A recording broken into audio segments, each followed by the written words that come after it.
किसान भाइयों नमस्कार। मैं हूं आपका दोस्त परमजीत सिंह और आप लोग देख रहे हैं आपका अपना YouTube channel Singh farming. Channel पर आप सभी का बहुत बहुत स्वागत है। किसान भाइयों, आज की इस वीडियो में हम बात करने वाले हैं धान की फसल में फिटकरी का क्या महत्व है, यानी कि धान की फसल में फिटकरी का प्रयोग करने से क्या लाभ होता है और अगर लाभ होता है तो इसे कब और कितनी मात्रा में और किस प्रकार से प्रयोग करना चाहिए। किसान दोस्तों, क्या सभी किसानों को इसका प्रयोग अपने धान की फसल में करना चाहिए या फिर यह धान की फसल और मिट्टी पर निर्भर करता है कि उसमें फिटकरी का प्रयोग करना चाहिए या नहीं करना चाहिए। इन सभी बातों की सटीक जानकारी के लिए आप लोग वीडियो को अंत तक जरूर देखें, वीडियो को लाइक और अगर आप चैनल पर पहली बार विजिट कर रहे हैं तो चैनल को अवश्य सब्सक्राइब करें ताकि आप लोगों को खेती बाड़ी से संबंधित सही, सटीक और व्यवहारिक जानकारियां समय समय पर प्राप्त होती रहें। तो किसान साथियों, चलते हैं मेन टॉपिक पर और अब हम बात करते हैं कि आखिर फिटकरी है क्या, इसका फार्मूला क्या है। किसान साथियों, आम बोलचाल की भाषा में फिटकरी एक सामान्य नाम है। इसको इंग्लिश में एलम भी कहते हैं। यह एक रंगहीन क्रिस्टलीय पदार्थ है। इसका उपयोग रासायनिक यौगिक के लिए किया जाता है, जिसका उपयोग हम औषधियों में अन्य उद्देश्यों, उपचार प्रक्रियाओं के लिए करते हैं। किसान साथियों, इसका रासायनिक सूत्र K2SO4 Al2SO4 whole thrice 24H2O होता है। यह पोटेशियम सल्फेट और एल्यूमिनियम सल्फेट का मिश्रित लवण होता है, जिसे जल के अणुओं द्वारा हाइड्रेट किया जाता है, परंतु आजकल इसका प्रयोग खेती में भी बहुतायत से होने लगा है। किसान भाइयों, अब बात करते हैं कि फिटकरी के उपयोग से धान में क्या लाभ होता है।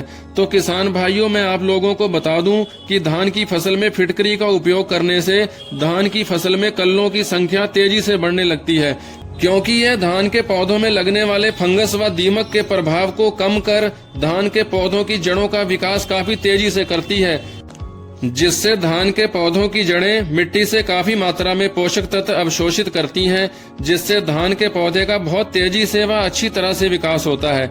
इसके उपयोग से खेतों में अधिक दिनों तक पानी भरा रहने से भी जड़ें काली नहीं पड़ती हैं, जड़ें बिल्कुल सफेद रहती हैं, जो जमीन से पोषक तत्वों को आसानी से अवशोषित कर लेती हैं।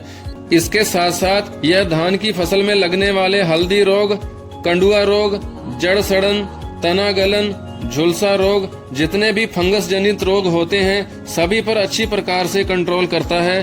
किसान भाइयों, अब हम बात करते हैं कि इसे धान की फसल पर कब और कितनी मात्रा में और किस प्रकार से प्रयोग करना चाहिए। तो किसान भाइयों, जब आप अपने धान की सिंचाई करते हैं उस वक्त इसका प्रयोग कर सकते हैं। उपयोग करने के लिए साथियों, जब आप ट्यूबवेल से पानी लगाते हैं, ट्यूबवेल का पानी जब आप नालियों के द्वारा लगाते हैं उस समय फिटकरी को कपड़े में बांधकर नालियों में रख दें। ऐसा करने से किसान भाइयों, फिटकरी धीरे धीरे पानी में घुलकर पानी के द्वारा ही पूरे खेत में इसका असर पहुंच जाएगा। अगर आपके खेत में पहले से ही पानी भरा हुआ है तो किसान भाइयों, आप लोग फिटकरी का चूर्ण बनाकर रेत में मिलाकर पूरे खेत में बखेर सकते हैं। अब हम बात करते हैं कि धान की फसल में हमें फिटकरी को कितनी मात्रा में प्रयोग करना चाहिए। फिटकरी का प्रयोग आप लोग 1.5 से 2 किलोग्राम प्रति एकड़ के हिसाब से अपने धान के खेत में कर सकते हैं। अगर आप इसे अधिक मात्रा में प्रयोग करते हैं तो इसके दुष्परिणाम भी आपको प्राप्त हो सकते हैं। किसान भाइयों, अब हम बात करते हैं कि फिटकरी का उपयोग किन किसानों को करना चाहिए और कौन से किसानों को नहीं करना चाहिए। किसान भाइयों, यदि आपके खेत की मिट्टी अम्लीय है, उपजाऊ है, यानी कि उसकी pH वैल्यू 7 या इससे कम है, 6 से लेकर 7.2 pH मान वाली जमीनें बहुत उपजाऊ होती हैं, ऐसी जमीनों में आपको फिटकरी का इस्तेमाल करने की कोई आवश्यकता नहीं पड़ती है। यदि आपकी जमीन क्षारीय है, यानी कि 7.5 से 8 pH मान वाली है, तो आप इस प्रकार की जमीनों में ही इसका प्रयोग करें। किसान भाइयों, इस प्रकार की जमीनों में हम जो भी फर्टिलाइजर या माइक्रो न्यूट्रिएंट्स का प्रयोग कर चुके होते हैं, जमीन का pH लेवल 7.5 से 8 तक होने के कारण पौधे इन तत्वों को जड़ों के द्वारा अवशोषित नहीं कर पाते हैं, वह सभी भूमि में स्टॉक में पड़े रहते हैं। इस प्रकार की भूमियों में पौधों की जड़ों का विकास भी अच्छी प्रकार से नहीं हो पाता है। इस प्रकार की जमीनें उत्पादन में काफी कमजोर होती हैं।